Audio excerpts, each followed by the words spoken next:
Eu queria falar também sobre essa questão do mais político, do aspecto mais político em torno do Ministério da Saúde, né? A CPI tem dados importantes sobre as negociações, sobre os contratos, e tudo isso tem revelado também uma forte participação de setores militares. Como é que o senhor avalia essa militarização dentro do Ministério da Saúde e esses desdobramentos políticos, né? A semana começou aqui com a questão do vídeo divulgado na semana passada, em que o ex-ministro Pazuello negocia vacina da Coronavac com uma empresa que intermediaria, né? E ele disse na CPI que não fazia esse tipo de negociação, porque no cargo de ministro ele não faz esse tipo de encontros, não faz essa espécie de tratativas. Queria que o senhor foi ministro, queria que o senhor falasse sobre isso, principalmente esclarecendo para a gente o que é esse rito de negociação e ministro que não pode ter acontecido e que, pelo jeito, pelo próprio vídeo, aconteceu. Bom, o primeiro problema é que, em abril do ano passado, o presidente Bolsonaro tomou uma decisão que se revelou desastrada e criminosa.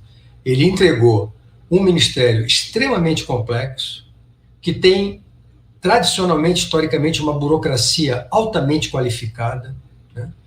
É talvez a área mais complexa no conjunto das políticas sociais, né, quando você analisa o campo da saúde, né? Ele entregou para um militar sem nenhuma experiência nessa área, né, e que levou dezenas de outros militares, né, também sem nenhuma experiência prévia na gestão pública e na gestão de políticas sociais, para ocupar cargos estratégicos no Ministério da Saúde. Ora, a gente sabe que quando você tem grandes mudanças na estrutura de um ministério, primeiro, há uma paralisia natural, porque as pessoas que estão entrando desconhecem completamente as rotinas, os processos, os procedimentos, as políticas. O próprio ex-ministro Pazuello declarou publicamente que não sabia nem o que era o SUS. Então, imagine, um ministro da Saúde que não sabe nada sobre saúde pública, né? Então, houve um empobrecimento da qualidade técnica. Eu posso afirmar que houve, durante um bom período, uma paralisia de processos e de capacidade de tomada de decisão. O Ministério da Saúde foi alijado, ou se auto-alijou, do processo de coordenação federativa. O SUS é construído entre Estados, União e municípios, e os estados e municípios foram largados à própria sorte. Então, tudo isso que a CPI está revelando e desvelando, de um lado é a fragilização institucional que aconteceu no Ministério da Saúde e, lamentavelmente, agora, com pitadas ou doses adicionais de suspense, porque agora se introduziu uma questão absolutamente... Quem entende administração pública é impressionante.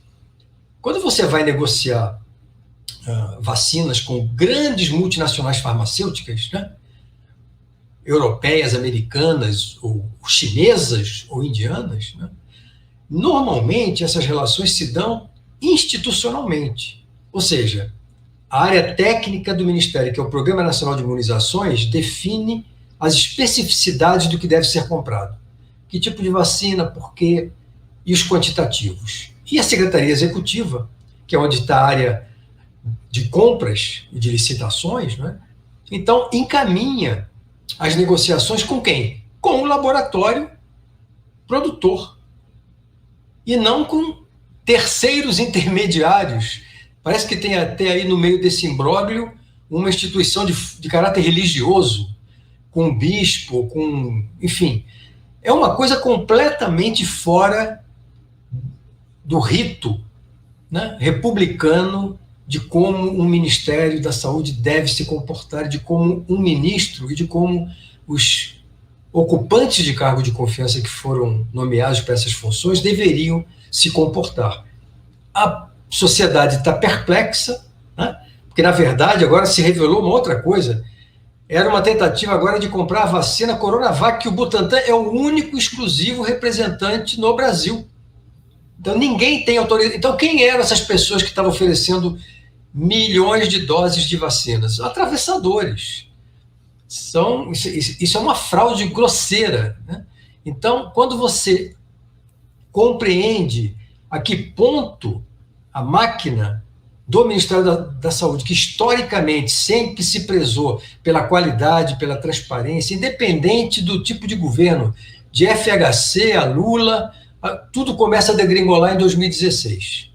Com Michel Temer, ali começa a saúde, que dificilmente apareceu durante mais de uma década nas páginas policiais, agora não sai delas.